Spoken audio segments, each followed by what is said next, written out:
Hi guys, and welcome back. In this video, we will be doing a deep dive into the Sardar Sarovar Dam top-down development case study. This is an essential part of the specification for the development dynamics unit, and I have included an 8-mark exam style question to give you an idea of what you could be asked in the exam. I will also do a video on the ASTRA biogas bottom-up development case study project to help with the other side of the debate. I will link it in the description, and it will also be available on the case study playlist. Okay, let's get started. Why was the Sardar Sarovar Dam needed? So India's population has been increasing significantly for a long time. In the last 50 years, it has risen from around 780 million to in 1985, that is, to approximately 1.4 billion in 2023. That's an increase of around 650 million people in 50 years. That's quite significant. So this means that the demand for water has also grown significantly over time. So as there are more people, they are going to demand more water. However, as you can see on the map here, the rainfall that India receives is unevenly distributed. Or yes, is unevenly spread or unevenly distributed. So if you look at the map here, obviously when you get a map like this, the first thing that you want to do is to look at the title so that you can know exactly what the map is showing you. And this one is showing us average annual rainfall in India. So this is an average of the yearly rainfall in India. And then you go to the key, and the key here shows you what the colors represent. So you have the yellow, which represents rainfall of under 20 centimeters. Okay, so an average yearly rainfall of under 20 centimeters, all the way up to the highest here. So you go from yellow and then to blue, and then the shades of blue become darker until you get finally to the darkest bit here, which is purple, really, isn't it? So that's over 250 centimeters of rainfall annually. Now, so if we look at the map using that key, then we can see that the areas that receive the most rainfall are mostly to the east of the country. Okay. Of course, we can talk about this part here, this narrow belt here in the west, in the very west, but it's a very narrow belt here. And that's probably because it's receiving, moist air from the sea, and therefore, there's a lot of, condensation that is taking place here of that moisture, and then you're getting rainfall. But that's beside the point, actually. Let's carry on. So if we are talking about the most of the west now, most of the west is actually fairly dry. Okay, so it doesn't receive as much rainfall because this color here represents 40 between 60 and 100. And then as we get to these areas here that are further to the northwest, some of the areas are getting under 20 centimeters of rainfall. In fact, these parts of the country here are semi-desert. They are semi-arid. Okay, so clearly there's an even distribution of water, and therefore the water security in India is not, equally distributed. Some places have water security, others do not. Now, furthermore, the rainfall rather in this area, or in India for that matter, is seasonal. There's a dry part of the year between November and March, and then you have the monsoon season, which occurs between May and September. And the monsoon season is when you get very heavy downpours of rainfall. So what can India do then to ensure that these areas that are not receiving sufficient rainfall actually get some rainfall, some water from the rainfall that is coming from the monsoons? So the excess water from the monsoon can be stored rather in dams.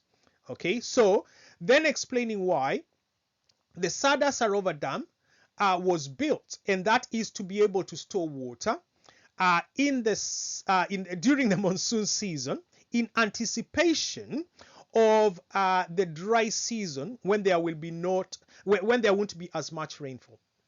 So the Indian government decided to build super dams, especially in areas like the western part of the country, to provide water and electricity, because the dam can also be used for hydroelectric power. So hydro meaning water, and then hydroelectric power is where you're using water to produce electricity. Now, as you can see, well, we'll see from the dam later on, but then maybe we can discuss how the electricity is produced using the dam. Okay, so to provide water security for the people living there and electricity as well. So this would promote development, because if you have more water in these drier areas, you can do irrigation. Irrigation being the artificial watering of crops. And if you do that, then people can have farms where they grow crops and they can sell those crops for money, and therefore economically they are going to benefit.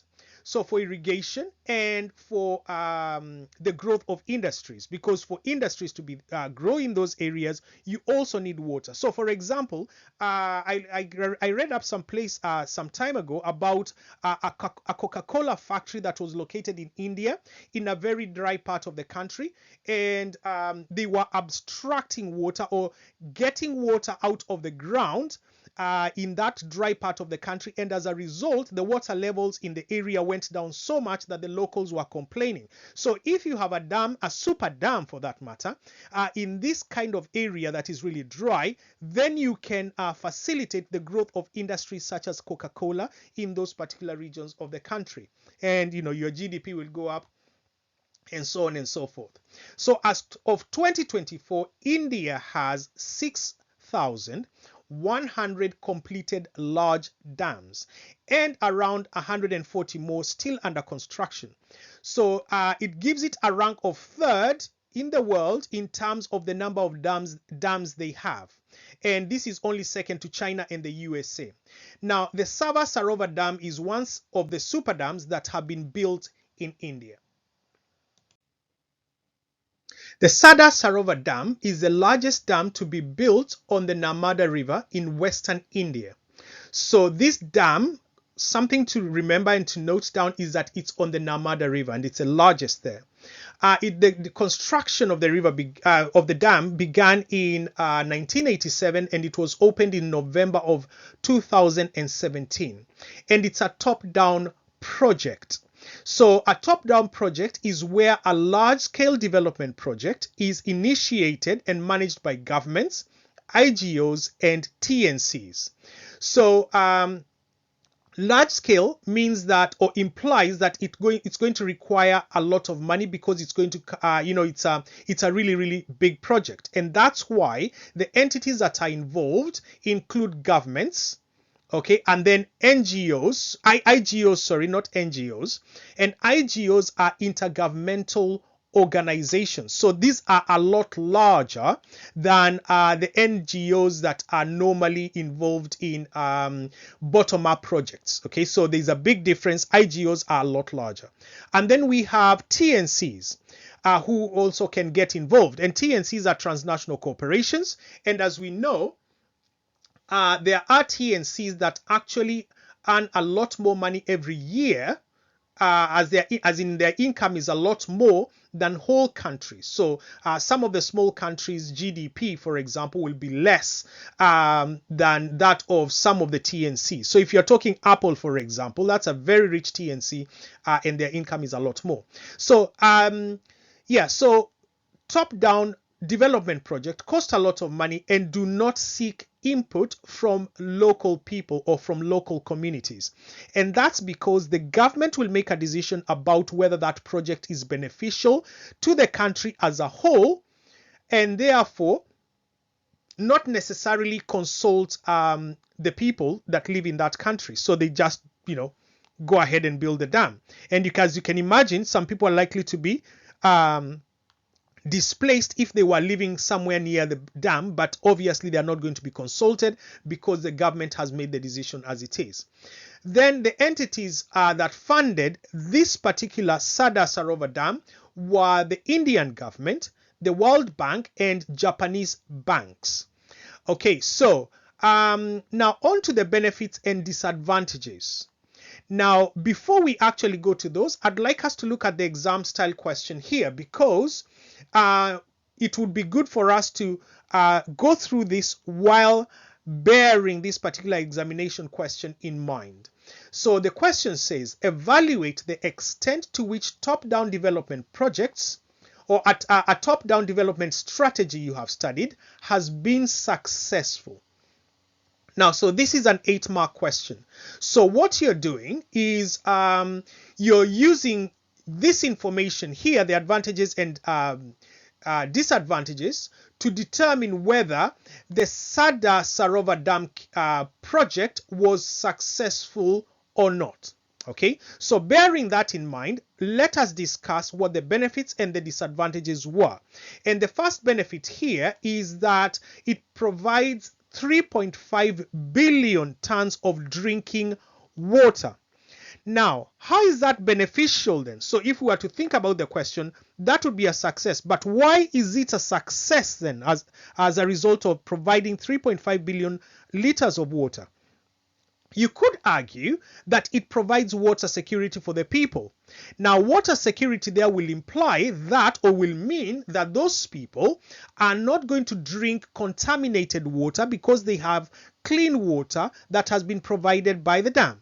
And because of that, there will be less waterborne diseases within the population, and that then will imply or will mean that there will not be a big strain on the healthcare system, as as opposed to if people were getting waterborne diseases, then there would be a huge strain on the healthcare system, because they would go to those healthcare centers for treatment and so on. So that is a point that you could argue in terms of why the project has been successful. Then you go on to talk about the hydroelectric power for multiple Indian states, cities, and industries, boosting economic development. So HEP here is hydroelectric power. So it's water, it's electricity that has been generated using water. Hydro means water. So electricity obviously is very important, because a lot of rural communities in India do not have electricity. So people will benefit socially. So they will have a better quality of life or standard of living. And then the cities will also benefit because they get electricity, and industries can locate in those cities because now they have the power for them to produce the goods that they would like to manufacture. So overall, it's going to boost economic development and bring income, a lot more income, to these areas where it's providing electricity for. And actually, I read up somewhere before at some point that some time ago there was this factory, so Coca-Cola factory, that had been located in a dry part of India. And I can only assume that is in Western India, because the condition, that's where you have drier conditions. And that industry was abstracting water, so extracting water from underground in that particular part of India. And because they were doing that, there were water shortages for the population or the local people who live in that particular area. So the local people were not necessarily happy with that Coca-Cola factory. However, if we are saying that hydroelectric power is being provided, then it means that the industries, and there's also water from the dam that can be used for industry as well, then it means that those industries can comfortably locate in those areas and bring the benefits that come with such large TNCs locating in an area. So like job creation and so on. Okay, so the next thing is that it provides water for irrigation. So irrigation is the artificial watering of land so that you can grow crops. And the land that is irrigated here is over 1.8 million hectares. And that's a very large area. So meaning that people can grow crops and sell them to make money, which obviously is boosting the GDP of the country, and also for their own sustenance. So subsistence farmers will also be able to grow enough food for themselves and their families. Then the dam also provides flood protection. Now we know that if when you have the monsoon rains, the rivers are likely to swell with water. And because of that, further along the course of the river, you're likely to have flooding taking place as a result of those monsoon rains. So if you have a dam, you can then control the water. You can control the flow of water and therefore reduce the amount of water that is reaching those areas that are further along the river. And by doing that, you will control flooding. You will manage flooding or stop flooding from happening in those areas. Okay, so on to the disadvantages. Now, having said that flood protection is an advantage, the dam has also caused flooding in the area. And 234 villages have been submerged and people have been forced out of the area as a result. And crops have also been destroyed in the process. So that is a disadvantage. So that could be one reason why you could argue that this project here, this top-down development project, has not been successful. Then you have poor soils for farming. And this is because the silt that used to be deposited on the farmland when the river burst its banks is no longer being deposited because the water is being controlled. So we know that when water is flowing, it's going to pick up, sediment. It's going to pick up, things like rocks and so on. And those rocks are going to bash against each other as they move down the course of the river. And they're going to break into smaller particles and sediment. Now, those particles and sediment obviously contain the same minerals that those rocks contained. And the minerals are very good for the soil that is surrounding these areas here. So what we'd refer to as the floodplain, the area of land that would ordinarily flood with water when the river burst its banks.